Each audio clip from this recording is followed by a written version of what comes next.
Hi, in this video we will discuss PyTorch datasets and Dataloaders, which are two data management components that are important for model training and evaluation. You can think of datasets as containers that put together your images and labels, and Dataloaders as conveyor belts in a factory that feed this wrapped data to your models. Our learning goals are to create these dataset objects in PyTorch so that we can wrap images and target values together. We're going to also implement Dataloader to feed data to a model. And we also want to understand the connection between Dataloader and stochastic gradient descent. So here we have the most important part of our setup. In PyTorch, every tensor has a batch dimension.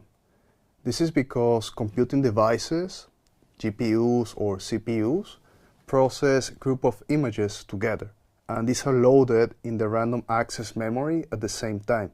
So if we have a batch of 10 images, the 10 of them are in the random access memory of the computer at the same time. And this is a dimension that we must specify in every PyTorch tensor that we use to train a model. We have seen that this dimension appears as the first number that we have for every tensor that we feed to a model. So even if we feed a single image to a model, we have to be explicit about this. We have to say that the batch dimension has one element, as we're seeing here. This particular image also has one color channel. It only has the grayscale channel, so its dimensions are 1, 1, 28 times 28. 1 for the image batch dimension, 1 for the channel dimension, and 28 times 28 for the color of pixels. How do we create these batches automatically in our datasets? We use the Dataloader for this. And in this slide, we see how we feed the training data to the model. We have defined a batch size of 32, which means that we're going to be processing 32 samples simultaneously. And the Dataloader is configured with two important parameters. Dataset, which is the source of the training data, and these are the images and labels that have been wrapped together, and shuffle equal true. This randomizes the data order at every epoch so that we prevent learning sequence-specific patterns. This is something that is very important for us to do the update in stochastic gradient descent without having the updates have some spurious correlations depending on the order of the images.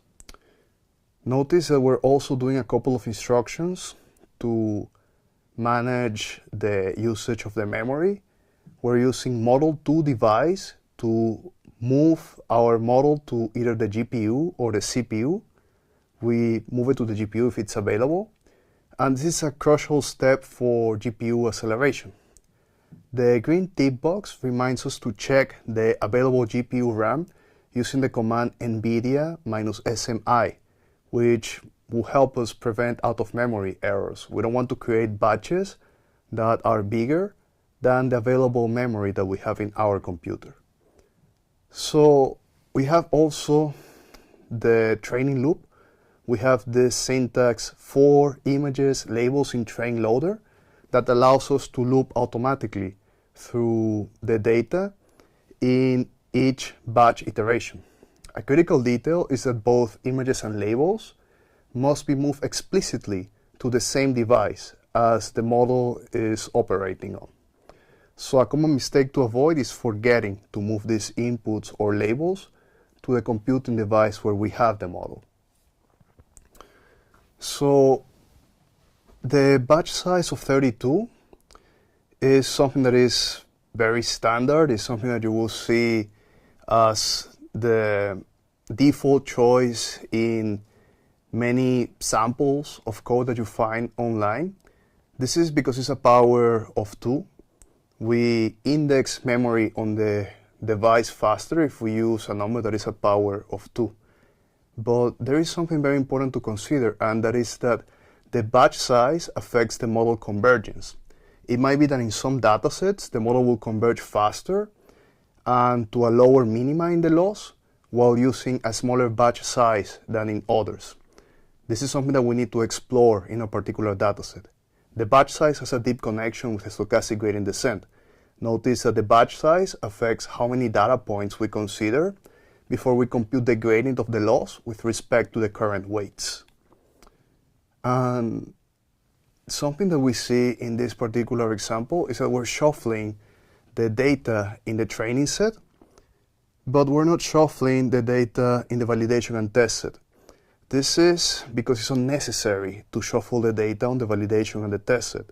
We want to have reproducible evaluation metrics in validation and testing, and we want to maintain a consistent debugging and error analysis. So this is important for us to have some deterministic performance assessment of the model. So let's dive now into how PyTorch defines the dataset class, how we use this under the hood. We have 3 essential methods that every custom dataset must implement. We must have an init method, which is the constructor that initializes the dataset. If we're creating our dataset from a pandas data frame, for example, we need to pass it here. We need to, here in this example, we have these flag labels used to indicate whether we're using label data. And we have this transform, which is an optional pre-processing step, which we have defined as none by default. Think of init as setting up your workspace before starting work. It's the way that you organize your data and your tools in memory. It's like, this is the content of the dataset. This is what's going to be alive in memory when I create an instance of the dataset. The len method tells PyTorch how many samples we have in our dataset. Is the number of data points that are going to be in the dataset. And this helps the Dataloader calculate the number of batches. The getItem method is what we call whenever we put square brackets on an item of the dataset, and it's what allows us to retrieve an element from it. We need to implement these 3 methods in order for the Dataloader to be able to work with our data. So in the example that we're going to be doing in the practical part, we will see the creation of a dataset from CSV files in a lot of detail. We'll be participating in the digit recognizer competition in Kaggle and make a submission. For this, we need to create our own dataset by defining the init, getItem, and len methods. So let's conclude by tying together the key concepts that we have covered about PyTorch data handling. We have the dataset objects as something that provide a structure and access to the data in a uniform way. The getItem and len methods provide a standardized interface so that the Dataloader can access our content. And the Dataloader has a very important role in batch processing. The shuffling that we do on the training dataset is super important for a stochastic gradient descent, and also the size of the samples that we use when doing updates using a stochastic gradient descent is defined by the Dataloader. The stochastic part of SGD comes from this part of random sampling. So this is what we have for this video. Please take some time to go through the exercises in the Kaggle notebook.